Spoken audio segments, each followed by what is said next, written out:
Today, I want to talk about how Ken Griffin and Citadel Securities are running out of cash. I want to explain why Ken has withdrawn his funding of political campaigns and why Citadel Securities is in big trouble and how they're hiding the truth. So stay tuned and let's make some money. And now I'll dive straight in with the key information. So, Frank tweeted saying, "I bet Ken is running tight on funds," and references this article from the Daily Mail. So this article says the billionaire hedge fund manager, who is a key DeSantis backer, has paused his support for the Florida governor's ailing 2024 campaign. It says the Chicago-based hedge funder had been expected to be a major DeSantis backer, but now billionaire Ken Griffin is reportedly reconsidering support for DeSantis. Now this article says his excuse is that he's frustrated with DeSantis' lack of progress in the GOP primary race and as a result has hit the pause button. Ken Griffin was previously a mega donor, giving $71 million to Republican federal campaigns in the 2022 midterms and has donated hundreds of millions of dollars over years previously. Ken Griffin previously said DeSantis has a tremendous record as governor of Florida and our country would be well served by him as president, but now for some reason has withdrawn all funding. Either Ken Griffin is running out of cash and is struggling more and more, or DeSantis has decided not to do Ken Griffin's bidding any longer. So this post really explains why Citadel Securities and Ken Griffin are so financially strained at the moment, and also explains how they tried to hide that in their Securities Sold Not Yet Purchased figure.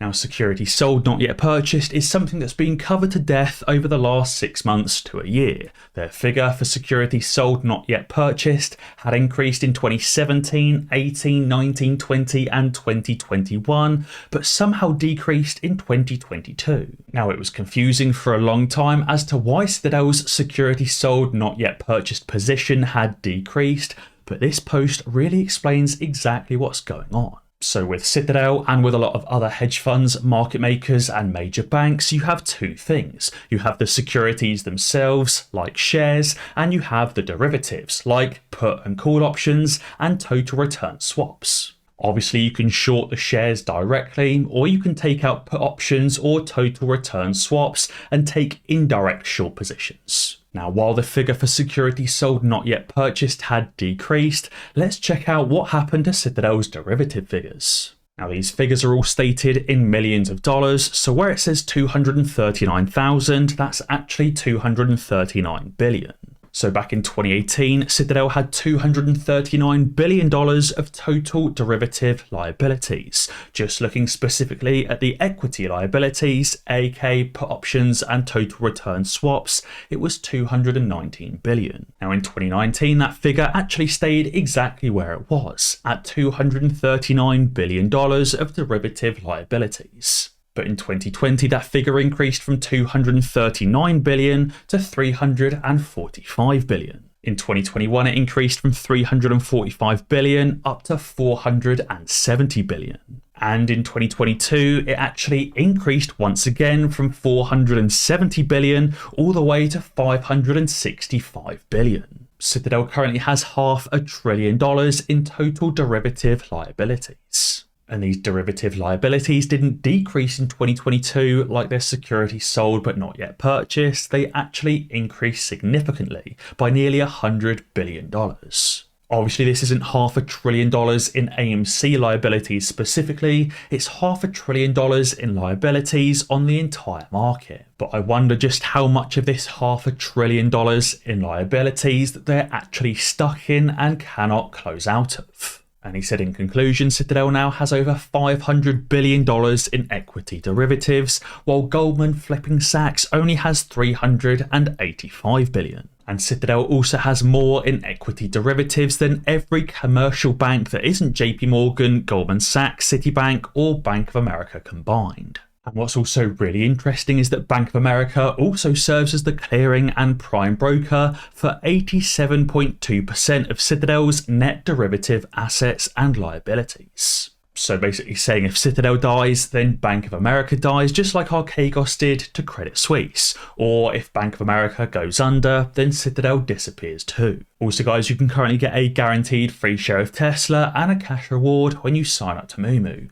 All you have to do is sign up to Moomoo using the link in the description below and make the required qualifying deposit. Signing up to Moomoo is free, it just requires a temporary deposit, and it's a really great way to support me and to help support the channel. And Moomoo is also very easy to use. They've got tons of technical indicators and they've even got options trading as well, which is also really interestingly timed as Bank of America have just released a new article saying that stocks are headed for a big collapse. Michael Hartnett, Chief Investment Strategist for Bank of America, said in a note today that rather than seeing a long-lasting bull market, the recent jump represents a big rally before a big collapse. And he said once the Federal Reserve hikes interest rates to 6% and unemployment tops 4%, which would indicate a recession, stocks will fall. And that's why Robert tweeted saying, "Apes, we are so close. Come on now, look at all the FUD and the panic in their voices." This really reminds me of all of those videos and photos of Ken Griffin looking progressively worse as the last couple of years have gone by, and where his voice has been sounding more and more stressed. And all of these institutions are getting more and more panicked, calling for a massive collapse in the stock market. But obviously stocks don't usually just collapse out of nowhere, especially not giant collapses like 50% plus. There needs to be some kind of trigger event for such a massive collapse. A trigger event like a market maker going bankrupt. And Bloomberg has also posted saying investors are piling into meme stocks once again, which could be dangerous for the broader market. They've said investors are fascinated with meme stocks again as they hunt through lower quality names searching for returns. And in the process, they're raising a red flag for the S&P 500 index, saying when some of the most heavily shorted stocks in the market rally, like meme stocks are doing right now, and safe havens like consumer staples slump, investors should prepare for a few days of weakness in the broader market. And interestingly, JP Morgan and Goldman Sachs have been telling clients that global hedge funds have rushed to unwind bets that US listed stocks will fall. This is basically saying JP Morgan and Goldman Sachs have been warning clients that global hedge funds have been unwinding their short positions. And this is due to the recent persistent rally that is threatening their performance. Now, so far, I think it's only their short positions in big tech stocks and in risky growth stocks that have been unwound so far. But obviously, if this current rally does continue and shorts end up continuing to be squeezed, they'll be forced to close out of more of their short positions. Obviously, next up on the chopping block is those smaller meme stocks like Bed Bath & Beyond, BlackBerry, Nokia and others, until finally, last of all, AMC and GameStop.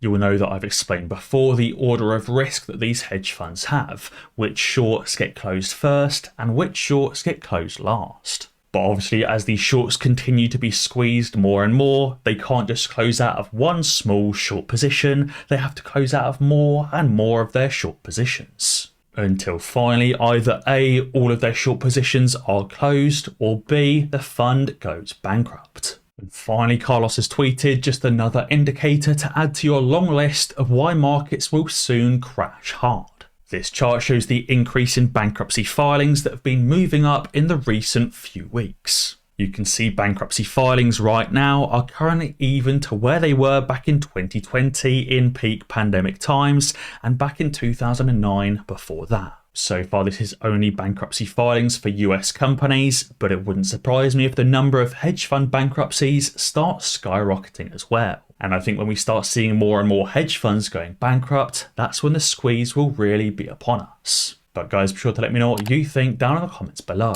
And as always, guys, be sure to ding that notification bell, because that way you'll be alerted when I upload a new video. Cheers.